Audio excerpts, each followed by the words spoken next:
বাদ দিলাম, যেগুলোকে তুমি রোজ রোজ ডাকছো আর পূজা করছো ওইগুলোকে আমি মানবো না, ওইগুলোকে আমি ধর্তব্যের মধ্যে আনবো না। অতএব আমি চলে গেলাম। দিয়ে শেষের বেলায় বলছেন সালাম আলাইকুম, সালাম দিয়ে গেলাম, চলে গেল। ইব্রাহিম নবী বাবার বাড়ি ছেড়ে চলে গেল। আর দিয়ে বলছে আস্তাগফিরুল্লাহ লাকুম, তোমাদের জন্য মাপ চাই আল্লাহ তাআলার কাছে তোমার জন্য। কিন্তু আজ আমি চলে গেলাম তোমার বাড়ি ছেড়ে, কাল তুমি তোমার বেটাকে আর দেখতে পাবে না যে আমার বেটা ইব্রাহিম বাড়িতে উঠছে আর বসছে আর উঠছে। ভাইরা, কেন বললাম আপনাকে এই কোরআনের ঘটনাটা? তিনি পেরেছিলেন যে আমি আমার বাপকে মানি না, কারণ মানতে গেলে আমার দিন চলে যাবে, আমি দিনকে বাঁচাবো, ইমানকে বাঁচাবো না। আপনি পারবেন?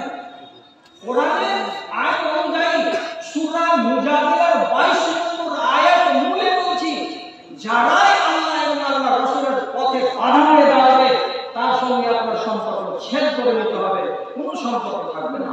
তুমি বেটা হও তবুও, তুমি মেয়ে হও তবুও, তুমি ভাই হও তবুও, তুমি বাপ হও তবুও, কোনো সম্পর্ক রাখা চলবে না।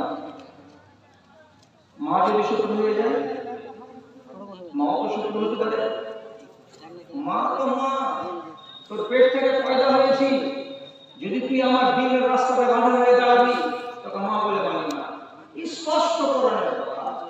আর যদি দেখতে চান আপনাকে আমি দেখিয়ে দিচ্ছি। সাদ বিন আবি ওয়াক্কাস রাদিয়াল্লাহু তাআলা ঈমান আনলেন। মাটির খোদাকে বাড়িতে রেখে পূজা করা লোক ঈমান যখন নিয়ে চলে এসেছে রাসূলের সঙ্গে যখন কথা বসা হলো, খবর পেল তার মা, তখন অন্য ছেলেকে ডেকে বলছে, আরে সাদ কি বেধর্মী হয়ে গেছে? আরো বসে কথা, সাদ কি বেধর্মী হয়ে গেছে? ওর ভাই বলছে, কেন মা তুমি জানো না? ভাইয়ের বেধর্মী হওয়া 4 দিন হয়ে গেল। আমাকে জানাস না তোরা? সাদ যখন বাড়ি এলো সন্ধ্যাবেলায়, তখন সাদের মাকে বলছে, মা খানা খেয়েছ? তোর মুখ কেন শুকা? মা তখন বলছে, হারামতু আলা নাফসি আল মাকালা ওয়াল মাশরাবা, আমি পানিকে আমার নিজের উপরে হারাম করেছি, আমার খানাকে আমার জানের উপরে হারাম করেছি। যতক্ষণ পর্যন্ত তুই যে বেদিন হয়ে গেছিস, বেদিন মানে কি? নবী মুহাম্মদের দ্বীনকে কবুল করেছিস, ওখান থেকে ফিরে না আসবি বাপের ধর্মে, ততক্ষণ পর্যন্ত পানি পান করবো না, ততক্ষণ পর্যন্ত খানা খাবো না। আমি এইরকম ভুক হরতাল করে বসে আছি, 12 ঘন্টা হয়ে গেল, আমি বয়স্ক মানুষ, আমার ক্ষুধার জ্বালায় পেট কিন্তু চমচম করছে। মা খেয়ে না, এগুলো জিদ বাদ করে লাভ নেই, খেয়ে না, বলেছি যে খাবো না। 2বার 4বার বলে বলে এসা টাইম হয়ে গেল, মা কিন্তু খানাতে মুখ লাগালো না। রাত কেটে গেল না খেয়ে, সকাল 8টা হলো, রাসূলুল্লাহ দরবারে চলে এলেন সাদ বিন আবি ওয়াক্কাস। আসার পরে এখানে বসে তালিম নিলেন, শিখলেন, সারাটা দিন গেল। আবার সন্ধ্যাবেলায় বাড়ি গেছেন, মাকে যে বলছেন, আমা খানা টানা খেয়েছো তো? বলছেন না, খাইনি। মেয়েগুলো বলছেন, তোরা খানা দিয়েছিলি না? হ্যাঁ দিয়েছিলাম। ঘন্টার ঘন্টা খানা সামনে রাখা থাকলো, এক লোকমা মুখে দিল না, তখন আমরা খানাকে উঠিয়ে দিয়ে ঢেকে রেখে দিয়েছি। একই কথা, যতক্ষণ পর্যন্ত বেটা মুহাম্মদ সাল্লাল্লাহু আলাইহি সাল্লামের দিন থেকে বেজার হয়ে ঘুরে আমার দিনে না আসবে, ততক্ষণ পর্যন্ত খানা খাবো না। দেখি ছেলে পারে কি ছেলের মা পারে, দেখি তো জানে মায়ের নামে কোনো দরদ আসে না নাই। 3 দিন হয়ে গেল ভুক হরতাল করা। এবার খবর যাচ্ছে সাদ বিন আবি ওয়াক্কাসের কাছে বাড়ি থেকে নবীর দরবারে, ভাইজি তাড়াতাড়ি বাড়ি এসো, তাড়াতাড়ি বাড়ি এসো। কি হয়েছে? মা ঘরে ফুরিয়ে গেল, মা মরে যাবে, মা শেষ হয়ে গেল। মা মুখ খুলতে পারছে না, মুখ খুলছে তাই করে হাত পাট করছে, চোখ খুলতে পারছে না, তাকাতে পারছে না, গায়ে সরছে নেই, উঠতে পারছে না, বসতে পারছে না। কত খানা খেতে বলছি, মুখ বন্ধ করে থাকছে, খানা মুখে নেই না। এখন তুমি চলো একবার শেষবারের ভাত একটু দেখে নাও নিজের মাটাকে। আবার আসছে, আসার পরে ওই কবরের দিকে রওনা দিয়ে দিতে এরকম মার কাছে এসে বলছে, মা কে? সাপ হ্যাঁ খানা খাওয়ানি খানা খাবি খানা খাবে না তুই তোবা করেছিস কি না করিনি তোবা করেছিস তো খানা খাবো না তোবা কর খানা খাবো তোর যদি মায়ের উপরে দয়া থাকে তোর যদি মায়ের উপরে মায়া থাকে তোর মা না খেয়ে মরে যাবে এটা যদি তুই সহ্য করতে না পারিস তাহলে পরে মার কথাটা শুন এক্ষুনি তোর মা মুখে খানা খাবে তুই আমার সামনে বল ইন্তি কাফারতু মুহাম্মদ আমি মুহাম্মদের উপরে অস্বীকৃতি জানাচ্ছি আমি বিশ্বাস করি না আমি কুফরি ঘোষণা করে দিলাম বল আমার সামনে আমি খানা খাবো আচ্ছা এখন একদিকে ঈমান আর একদিকে মা কোন দিকে যাবে মাকে যদি দেখি ঈমান ছাড়া হবে ঈমানকে যদি দেখি মা ছাড়া হবে কোনটা করা যায় মা কয়দিনে যতদিন দুনিয়াতে 60 বছর বেঁচে আছে ততদিনে মা তো কিয়ামতের দিন নয় বাপ কয়দিনে যতদিন দুনিয়া কয়দিনে কিয়ামতের দিন তো বাপ নয় কিয়ামতের বাপ থাকবে কিয়ামতের মা থাকবে আপনাকে শিখিয়ে দিচ্ছি শিখালে আপনি কাম দিবে হাসরের ময়দানে যদি জান্নাত পেয়ে যায় আপনার সকল গোষ্ঠীর লোকেরা তো জীবনে একদিন আপনি বলবেন না যে আমার মার সাথে দেখা করে আসে কোনটা জান্নাতে আছে আমার মা নাম সোনা ভান মা থাকবে না মা জীবনে বলবে না যে আমার ছেলের নাম জিয়াউল একটু দেখা করে আসে তো ছেলেটা কোন দিকের জান্নাতে আছে জান্নাতে কোনো রিশতা থাকবে না জান্নাতে মা আর বাপ আর ভাই ভাতিজা বলে কোনো বংশ পরিচিতি থাকবে না একটি মাত্র পরিচিতি থাকবে সেটা কি আল্লাহ পাকের নবীর সঙ্গে যারা রিশতায় জড়িত তারা তাছাড়া আর কেউ থাকবে না সেদিন শুধু এইটুকু বলতে পারবো হযরত আলী আমি রাসূলুল্লাহর জামাই তখন রাসূলুল্লাহ কেউ বলবেন এটা জামাই ফাতেমাকে বলবেন এটা আমার বেটি ফাতেমা বলবেন এটা আমার বাবা এই করে রাসূলুল্লাহর যেটা খাস পরিবার সেই পরিবারটার পরিচিতি থাকবে তাছাড়া দুনিয়ার কোনো বংশের কোনো গ্রামের কোনো মা কোনো বাবার কোনো পরিচিতি থাকবে না তাহলে দুনিয়ার এই মাটাকে রাজি করার জন্য অনাদি অনন্তকালের জীবনের জান্নাতকে আমি হাতছাড়া করব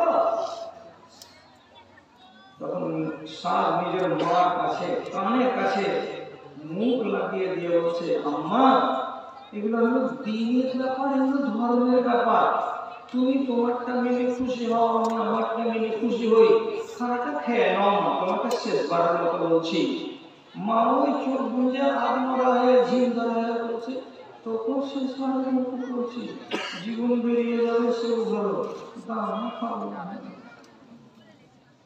কত বলছি তখন সাত নবী ওয়াক্কাস নিজের মা বলছেন লাউ আতাকাল্লাহু মিয়াতা আরওয়াহিন সুম্মা খারাজাত মিনহু ওয়াহিদাতান ও মা শুনো তোমাকে তো আল্লাহ তাআলা একটা রূহ দান করেছে আমার কথাটা শুনো তোকে যদি আল্লাহ তাআলা 100টা রূহ দেয় 100টা রূহ দান করে আর একটা করে তোর সব রূহ যদি বেরিয়ে যায় তো 99টা রূহ বেরিয়ে যাওয়ার পরে শেষ রূহটা যখন তোর বের হতে যাবে তখন যদি তুই আমাকে বলিস বেটা ইসলাম থেকে ফিরে আয় আমি তখন ইসলাম থেকে ফিরবো না অতএব তোমার মতো আমি চাই না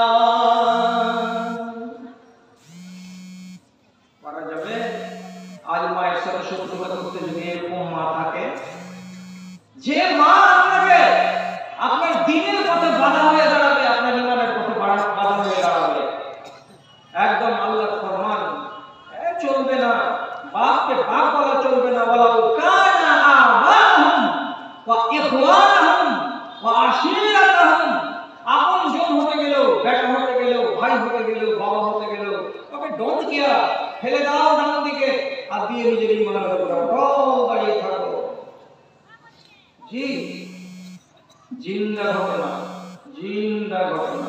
এই জিন্দা ঘটনা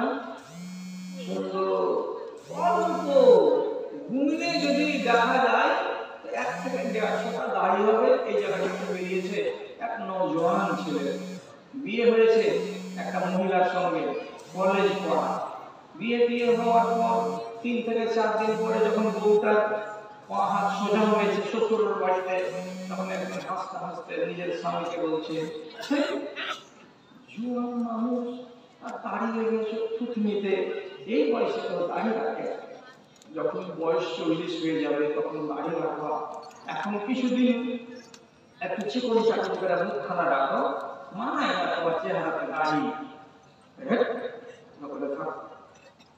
দুদিন গেল, 3 দিন গেল, আবার ওই স্ত্রীর এক কথা বলছে, হ্যাঁ দাড়িগুলো খুব খুব করছে তোমার, আমাকে ভালো লাগে না, তুমি দাড়িগুলো কমিয়ে দাও তো, চেহারাটা দেখে খুব সুন্দর লাগবে। অনেক ছেলে আছে বউয়ের গোলাম, আর অনেক ছেলে আছে কি বউয়ের গোলামিকে মঞ্জুর করে না। বউ আছে ওর নিজের ইমান নিয়ে, আমি আছি আমার ইমান নিয়ে, যদি আমার ইমানের বাটা দিতে আসে বউ, তাহলে বউ নয়। আল্লাহ জি 8 দিন 10 দিন 15 দিন হলো, কিছুদিন পরে শ্বশুর বাড়ি বেড়াতে গেল, তো খানা আগিয়ে দেয় না এই বউতে। আবার যে বলছে শালিকে, তুমি কেন খানা দিচ্ছ রোজিনের পর, যে দিদি পয়সা আছে বাড়ানোর সাথে, কেন রাগ করে? আরে তা আমার রাগ কি আছে বলো, আসতে বলো আমার কাছে, কি রাগ হয়েছে? তো বলছে রাগ তো তুমি জানো না নাকি, তোমাকে দিদি কয়দিন বলে তুমি বুড়া মানুষের মতো করে থুতনিতে দাঁড়িয়ে দিয়েছ, দাঁড়িয়ে থেকে তুমি চামড়া মানুষ কাটতে পারো না। আমার বোনের বয়সটা 14 থেকে 15 বছর হলো, আর তোমার বয়স তো গুনে গেটার কত হবে, 22 বছর বয়স হবে। এরকম ছোকরা ছোকরি বয়সের ছেলে দিলে কে চাচার জন্য তোমাকে দাঁড়িয়ে রাখে? বলছি এই লেখা হরতাল করে আছে, এই করছে আমিও হরতাল করুন, বাড়ি বাড়ি যদি তুলে খেতে দেয় তো খাবো, না তো না খেয়ে তো বাপের বাড়ি থেকে যাবো। দিবি না দিবি না, কত জিদ মেয়ে ছেলে শক্ত হয়, আমরা তুমি রেখায় দিও, বেলা কেটে গেল কিন্তু নিজের স্বামীকে খেতে দিতে এলো না। বাড়ি এলো, আসার পরে খুন করলো, কোনখানে খুন করলো? সরাসরি দিল্লি বোম্বাইয়ে IRF এর ম্যানেজারকে খুন করলো, আর IRF এর ম্যানেজারকে খুন করে বলছে আমি নায়েক সাহেবের কাছে একটা ফতোয়া নিব, দয়া করে আল্লাহর ওয়াস্তে ফতোয়াটা দেন, মা ওনাকে দেন আমার মোবাইলটা। জাতির নায়কের ফতোয়া কত কড়া আপনারা জানেন তো? ভারতবর্ষের ব্যাংকে চাকরি করতে পারবেন, পরিষ্কার করার কথা যে হারাম ব্যাংকের চাকরি চলবে না, ঘুষ দিয়ে চাকরি নেওয়া যাবে না, হারাম ঘুষ দিয়ে চাকরি নেওয়া যাবে না।